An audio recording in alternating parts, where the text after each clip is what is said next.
The reality. That's it. Whoa, we are back.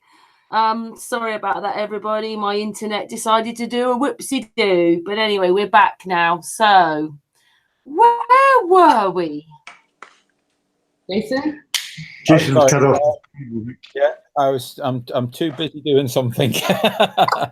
Yeah, so where was we?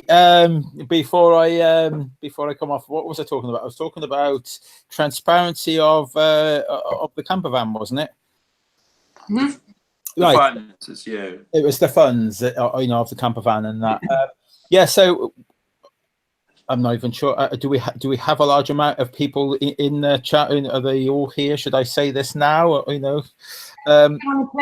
Even on a playback, it'll be there. So even that's right. So they can here in time. Yeah, of course. Right. So the camper van, I say we were initially. We thought we had an amazing price of £2,500 for the 8 weeks, which that would have been fantastic, and then I thought I'll do a bit more research and we'll find out, some private people who have got camper vans that don't have to go through an organization or anything. And I found a chap and he said that we can have a camper van for £200 per week, which is absolutely phenomenal. So what it is, and we'll tell everyone who this person was, afterwards. I won't do it now, just in case someone wants to offer them some more money or something, So anyway, so we've got the camper van, a couple of £100 a week. So we'll start. So that's 1,600 in total, which is just a great price. So that's part of what we have to raise, and then the next part is the petrol. That's the hard part to work out in advance. I'm sure that yes, we could work it out to a rough estimate.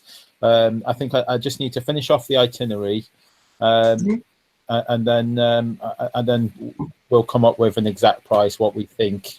Rough estimate. But the main part of all of this trip is the camper van. I'd say, by getting that at 1,600, then it's an expensive trip. And I managed to secure the cheapest posh Winnebago that I possibly could get. Yeah, so it's just a cheap camper van. It's one of the cheapest ones, and the reason I chose this sort of camper van, it was so that we could Harry could take guests, so we could have a few along the trip. He could have a few more activists that could turn up and maybe spend the night, and yeah, it just becomes a more the merrier. We want this out. We want this. And just because we had to start this hangout again, I know you're talking about the camper van, but just for this hangout, do you want to explain? This is an update for Harry going to Ireland. So do you want to explain a little bit more about that for this hangout? Yeah, of course. So this being an update, we just wanted to say, the extra locations, like that we have put on quite a few extra locations. I don't know. I'll put it in the chat room now, Jason. I'm actually listing those locations specifically in the chat room now. I put the calendar link in the chat room. I've also put the GoFundMe link in the chat room, and I'm now literally putting the destinations in the chat room now. Yeah. That's not the dates included. They'll have to click the link for the calendar, but I'm just doing that right now so everyone can get a quick synopsis of everywhere that's going to be covered. Yeah. Right. So I'll quickly go through the calendar as well. Starting off at Taunton, Exeter, Torquay, Plymouth, St Austell, Truro. I sound like a train conductor there. Off to Land's End. We'll be stopping at Penzance as well. I say we. Just while Harry's down my neck of the woods, the southwest, depending on what days I can get off and that, I may visit Harry every other day or so, or I'm not sure which days, but I'll be there with Harry, I'd imagine. But because I live so close anyway, I'll probably be on my motorbike and see him. I'm talking. Sorry, go on. Can't go on. Water will go everywhere. No hot water. Sorry, what's it? My hot water tank has just sprung a leak. So I've got to get people in to sort the plumbers in to sort that out tomorrow. Yeah. So from Can you do what NASA's did? Stick a finger in it. Yeah. Right. So yeah, from Penzance, Lantern and Penzance, and then we go off to Newquay, and then Barnstable, Bath, Bristol, Newport, Swansea, and we've allowed him another day off, Harry, on the 27th. As I say, he needs time to recharge some of his batteries, literally his batteries and things, and to get things organised with the camper van, and so he's got duties to do and things to sort out, and to do a bit of time for more editing and that. From that, the next day on the 28th, Milford Haven, off to Snowdon in Wales, and then making his way to Holyhead in Anglesey.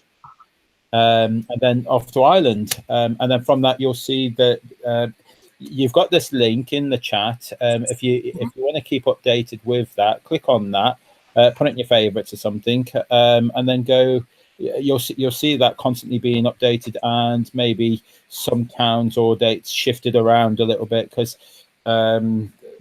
yeah, we are pulling things away and adding to them constantly all the time. And then from Ireland, we're coming back to straight back to Scotland, and then it's got quite a few places in Scotland, and that I won't reel them all off.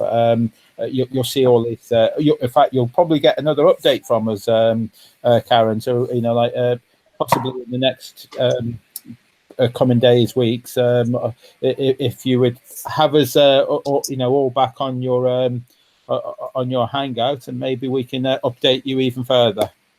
Did we lose Karen? Oh, I think we've lost Karen. Oh, we're still live. Oh, she's back. She's back. Excellent. Hi, Karen. Yeah, awesome.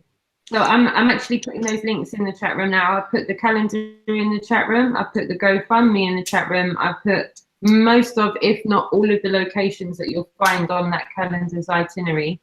And yeah, we've got so far over 30 locations. Can Karen hear us, no? I'm hoping she can. As I'm saying, we're having major difficulties with technical stuff this evening. But maybe while we're waiting to hear back from Karen, I think it's worthwhile mentioning how important doing things like this is, speaking to members of the public like we are. We're members of the public. We're having actions with people that we don't know, that we're probably never going to see again. And some of the windows that we have with people are 5 minutes. Some people give 40 minutes. Some people, and more often than not, it ends with hands being shaked, and people really resonating with what we're saying. And we're not shouting that earth from the rooftops. That's not how it's happening. We're having to have deep conversations with people about things that go off on main tangents. And I know that everyone on this hangout now has got personal experience of that, and it's extremely important. It's something that can't be stopped. The connection you're going to get online, I think it's far more effective to meet people in person. And so many people then are going to have that good effect. How do you guys feel about that, Dave? How do you feel about the whole getting out there as opposed to just staying behind, and not bringing it to the public and having, bringing it to a point where it's socially accepted to talk about? Yeah, I mean, after about a year in doing all the research, I was ready to start talking about it, but we were having a baby, and so I kind of didn't really have anywhere to go. I didn't see a lot of excitement online. I wasn't seeing anything happening, and then bash, people like Globe Live, John Smith appeared out of the woodwork and started putting a new kind of energy in. Authentic Intent, Josh over in America also came out and started putting energy in. And to me, that was like, wow, that's the sort of thing that I'd like to be a part of. And now that I am, I can say for sure that it's the way to change the paradigm up, and it's the way to move yourself forward. I mean, if you're the person who wants to stay stuck in the same old kind of, fishbowl and keep going around and around, then fine. But for me, that's not enough. And I absolutely have to, and I feel this is a positive thing. So therefore, I would recommend other people try it too. And I have to say that to get out there and spread the word, or spread the love, spread the kind of information, and start the process of connecting and waking people up, then it's almost biblical in its importance. I've started, not that I'm into all of that, but I've started to kind of understand now, when through my life I used to come across people who were fervently pushing their Christianity down your throat, and their religion and so on. And I can understand that call now to kind of get out there and do something about it, But now finally I feel that there is a true message to be sharing with people. I could never buy into the religion message, even though I was brought into it, but I could never buy into it. But this message, this is true, So, it's more than 3 years in the sort of flat earth knowledge now. So for me, sitting in my room, sitting in the lounge or in the wherever, and contributing to some sort of online thing, it has to be a part-time thing for me now. I'd much rather be